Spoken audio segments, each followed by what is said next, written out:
Mike Stevens, sniper in a US Marine Corps, and his friend Tommy Madison, a radio operator and observer, are on a mission in North Africa. They are on a mission to eliminate the terrorist leader, but something didn't go according to plan. Terrorist leader didn't arrive alone. Bedouins came to meet him to marry one of their girls. Mike hesitates. He's not sure this is the right man. Command insists on eliminating him, but Mike doesn't pull the trigger. The bride and groom are caught in the crosshairs, and when they step aside, Mike can recognize the target. He thinks it might be another person. He raises his rifle to answer Tommy. The skull glinting in the sun.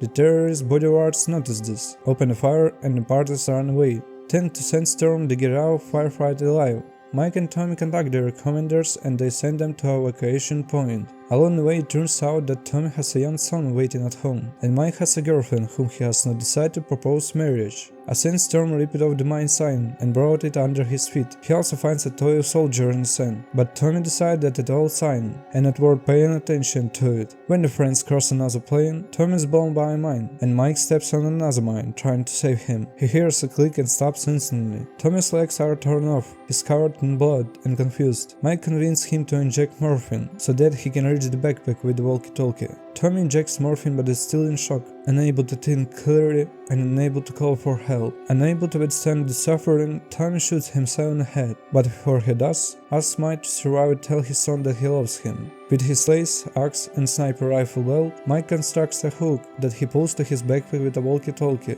However, the battery on the walkie-talkie died, and the spare battery is in Tommy's breast pocket. Mike plugs the walkie into the solar panel to recharge. When the radio recharges and turns on, Mike manages to contact his superiors and report the situation. Command says Mike can be evacuated for another 52 hours. Mike sets a countdown clock and waits. He runs out of water and has little food left, but the main problem is that a sandstorm is coming from the desert. Mike covers his face with a protective cloth, resting a rifle stuck in the sand, and the other hand holds the backpack with a walkie-talkie. However, he loses his backpack, and when the storm is over, he discovers Tommy's body beside him. Mike takes out the spare batteries from his pocket. There is no water, the sun burns mercilessly. Mike pulls out his gun, shoots in the air several times, and then puts the gun to his head. At this point, a local resident appears. Mike asks him to bring water and hand over the walkie-talkie from the backpack, and he just laughed at Mike and walked away. Mike was desperate, when suddenly a little girl with a water flask appeared over the hill. She gives the water to Mike and shows him a toy soldier, similar to what Mike found in the desert. Mike asks her to bring a walkie-talkie, but the girl silently runs away.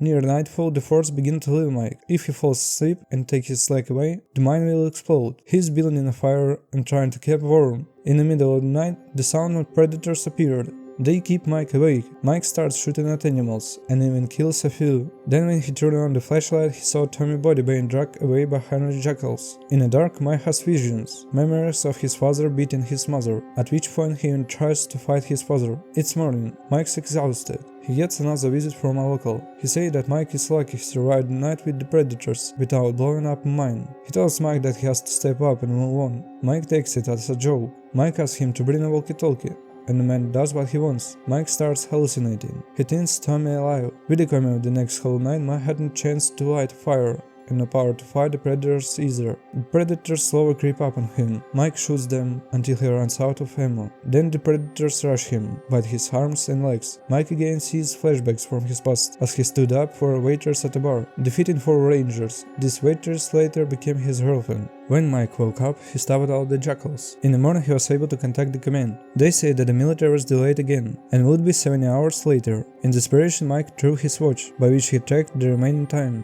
Mike started blacking out, but a Bedouin suddenly appeared and kept him on his feet. He treated Mike's wounds, said Mike should hang in there, said he was lucky to be alive. He also told Mike that he was the one who brought him the water, and that the little girl was just a dream. He also told him that one day he had also been struck by a mine, and that when his leg was amputated, he didn't want to leave. But in a moment of total despair, he realized he had to move on. He made Mike realize that he too had to be free and go on. He gave Mike something to drink, warning him that he would hallucinate, but then he would get better. He then leaves Mike alone with the hallucinations. Mike sees his drunk father beating up his mother again, and then beating up Mike. He then moves into the day he meets his girlfriend, see him fighting with the rangers, then see her and Jenny arguing, as he becomes like his father. Jenny waits for a marriage proposal for him, but Mike doesn't notice it. Then his dying mother appears in a hospital bed. Mike's hallucinations are interrupted when he hears a voice on the radio. They drive a few kilometers away from him. He has to signal them. However, in order to reach the smoke bomb, Mike has to get off the mine.